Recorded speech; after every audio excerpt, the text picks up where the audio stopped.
मेरे पास में काफ़ी लड़के आते रहते हैं, यंग है, 26-30 साल 35 साल की उम्र में। उनको प्रॉब्लम आता है वो ये है कि भाई हनीमून को हम गए थे और हनीमून को वहाँ फेल हो गए, जमा ही नहीं। बहुत कोशिश किया और फेल होते गए। पूरा हनीमून पत्नी के रोने धोने में गया कि तुमको कुछ जमता है नहीं, अब मेरा क्या होगा। और मैं भी बहुत टेंशन में आ गया, अब क्या करे। और फिर आखिर हमने ठान लिया कि चलो अभी साथ में सोना ही नहीं, अलग अलग सोते रहे और कैसा भी हनीमून निपटा के वापस आ गए।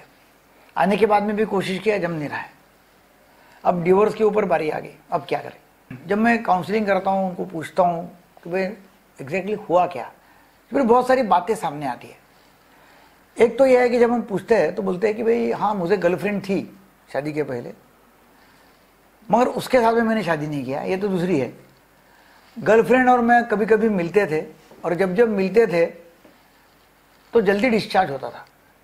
और फिर आखिरी जब उसको मिला मैं गर्लफ्रेंड को, 2-3 गर्लफ्रेंड है अलग अलग, और आखिरी बार एक गर्लफ्रेंड को जब मैं मिला था तो वो मुझ पर हंसी, उसने हंस दिया और उसने बोला कि तुम जल्द डॉक्टर को बता दो, आज तो तुम्हारा खड़ा भी नहीं हुआ, तो तुम कुछ काम के नहीं हो।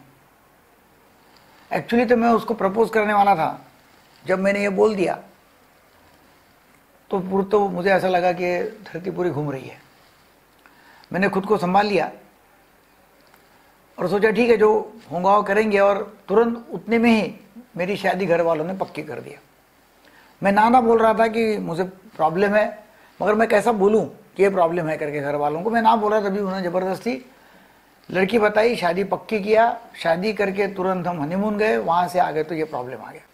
क्या होता है कि मैं हरदम लोगों को बोलता हूँ कि एक तो आप क्या करते हो कि जब शादी के पहले गर्लफ्रेंड के साथ में या और कहीं चुपके चुपके जब संभोग करते रहते हैं तो होता क्या है कि समय की पाबंदी रहती है, समय थोड़ा रहता है, डर रहता है मन में, कोई आएगा कोई पकड़ लेगा, कोई चुपके चुपके करते हैं। तो लोग बोलते नहीं हम चुपके चुपके नहीं करते, हम बराबर करते। मतलब चुपके चुपके नहीं करते फिर सबको क्यों नहीं बोलते, सबके सामने क्यों नहीं जाते घर में अंदर। चुपके चुपके जाते हो, वो लड़की के घर में चुपके जाएंगे या लड़की लड़कों के घर में आएंगे या दोस्तों के रूम पे करते हैं या खेत में झोपड़ी में करते हैं या और कहीं होटल में जाएंगे। 400-500 रुपये, अब लोगों को पूछता हूँ ना मैं, तो बोलते हैं हाँ 500 रुपये में 1000 रुपये में कोई भी होटल वाला 1 घंटे के लिए रूम दे देता है। तो कोई भी होटल में चले जाते हैं और वहाँ भी प्रेशर रहता है। होटल वाला बोलता जल्दी करो और गिराक खड़े हैं। और फिर उसमें कभी कभी लड़की भी यदि होटल वाली की रही तो फिर वो बोलते हैं कि जल्दी करो, पुलिस आ रही, मुझे अभी फ़ोन आया, पुलिस आ जाएंगे, जल्दी करो। मतलब उसको तो मतलब पैसे की पड़ी रहती कि भाई पैसे निकालो जाओ जल्दी। अब ऐसे इसमें पूरा मानसिक खच्चीकरण होने के बाद में आप शादी कर रहे हैं तो डेफिनेटली यही होगा जो हुआ। हनीमून को गए और वहाँ जमा ही नहीं, क्योंकि पहले भी जमता नहीं था। अब तो और टेंशन आ गया, अब तो प्रेशर आ गया।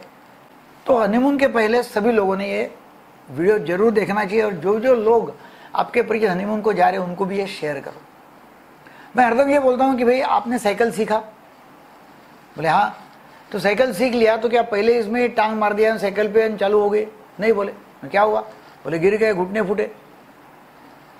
कभी बेल बजाते थे तो कभी हैंडल की तरफ देखते थे तो ठोस मार दिया, कभी नीचे गिर गए, बहुत कुछ हुआ। तो मैंने बोला भाई साइकिल पे चढ़कर साइकिल चलाना ये सब पहले अटेम्प्ट में नहीं जमा, वैसा ये भी आपको हनीमून के समय पहले अटेम्प्ट में जमने वाला है नहीं, क्योंकि बहुत सारे फैक्टर्स हैं। नंबर 1, पहले से आपको जल्दी निकालने की आदत पड़ी है। नंबर 2, लास्ट इंटरकोर्स में आपके गर्लफ्रेंड ने या जो भी लड़की आपके साथ में थे उसने बोला कि भाई आपका कोई खरा नहीं है, आपको शौक बैठ गया। नंबर 3, अब आपको परफॉर्मेंस एंग्जाइटी होगी, जब मेरा कैसा होगा। नंबर 4, जब डिप्रेशन में है, एंग्जाइटी में है तो नेचुरली फिर और लगता है कि अब तो मैं कर ही नहीं पाऊंगा, उससे और एंग्जाइटी और डिप्रेशन होता है। और नंबर 5, पहले रात को यदि फेल हो गया तो मैं एक फेलियर हूँ आदमी और मैं फेल हो गया हूँ, मैं फेलियर हूँ, ये दिमाग में इतने विचार आते थे कि नेक्स्ट जमता ही नहीं। फिर मैं उनको बोलता हूँ कि अभी आप ठीक है, जो भी हुआ वो हुआ, अब ऐसा करो मैं आपको सेंसेट फोकस से और मास्टर्स एंड जॉनसन टेक्निक से ठीक करूँगा। बोले वो कैसा है? तो मैं बोलता हूँ भाई आपको रोज़ आना पड़ेगा, एक दिन छोड़ के एक दिन आओ, नहीं तो रोज़ आओ, और मैं आपको काउंसलिंग करूँगा। आपको कुछ भी दवा लेने की ज़रूरत नहीं है, मैं आपको बिना दवाई का ठीक करूँगा। बोलते नहीं नहीं नहीं, दवाई तो दे दो कुछ तो भी। तो फिर मैं उनको PDE5 इनिबिटर्स में से टाडालाफिल, सिल्डाना और ये कुछ भी दवा देता हूँ। कभी बी कॉम्प्लेक्स देता हूँ, कभी टेंशन कम करने की दवा देता हूँ, और उनको बोलता हूँ कि भाई मास्टर्स एंड जॉनसन टेक्निक है वो पूरा अप्लाई करो, उसमें सेंसेटिव फोकस सिखाया वो पूरा अप्लाई करो। और कम से कम 8-10 दिन में, 12 दिन में जब वो धीरे धीरे धीरे धीरे संभोग की प्रक्रिया बढ़ाते रहते हैं तो नेचुरली उसकी जो एंग्जाइटी रहती है वो कम हो जाती। जब लड़की को आश्वस्त किया रहता है कि लड़का पूरा का पूरा मनुष्य में है, कोई चिंता मत करो, आप सिर्फ उसको सपोर्ट दो, सिर्फ सपोर्ट की जरूरत है, उसको प्रेशर मत डालो, उसको ये मत बोलो कि तुम्हारे से जमता नहीं, कुछ भी नहीं करना है, सिर्फ कोऑपरेट करना है, धीरे धीरे बराबर जम जाएगा। तो जब जब धीरे धीरे धीरे धीरे, पहले हम बोलते कि पहले साथ में सोना है, 1-2 दिन सिर्फ साथ में सोना है, गप्पे मारना है, फिर 1-2 दिन उसके बाद में बाहर के कपड़े निकालो खेलो, फिर उसके बाद में पूरे कपड़े निकाल के खेलो, फिर उसके बाद में सिर्फ जो सेंसिटिव पार्ट्स है उसको टच करो, उसको एक्साइट करो, कोलैटरल स्टिमुलेशन करो, और फिर उसके बाद में इंटरकोर्स करो। मतलब ऐसे स्टेप बाय स्टेप उसको सिखाते हैं तो उसकी परफॉर्मेंस एंग्जाइटी निकल जाती है और वो सक्सेसफुल हो जाता है। तो ये वीडियो है ना, जो लोग लड़के नए शादी हो रहे, शादीशुदा, उनको बताओ, और लड़कियों को भी बताना चाहिए, क्योंकि उसकी शादी हुई है, उसको मालूम नहीं, उसको लगता है, उसने सुनी सुनाई बातें रहती कि पहले नाइट में जमना ही चाहिए।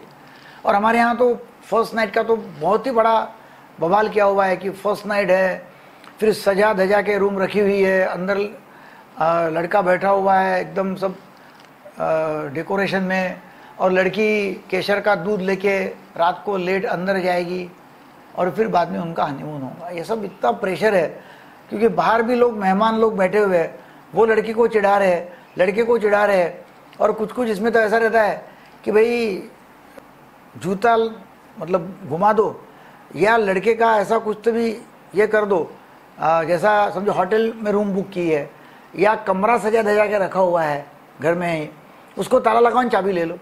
अब लड़कों के दोस्त जो है बोलती कि अभी हमको 5,000 रुपये दो, आप एंजॉय करें, हमको भी एंजॉय करने दो बाहर, हम अभी शराब की पार्टी करेंगे।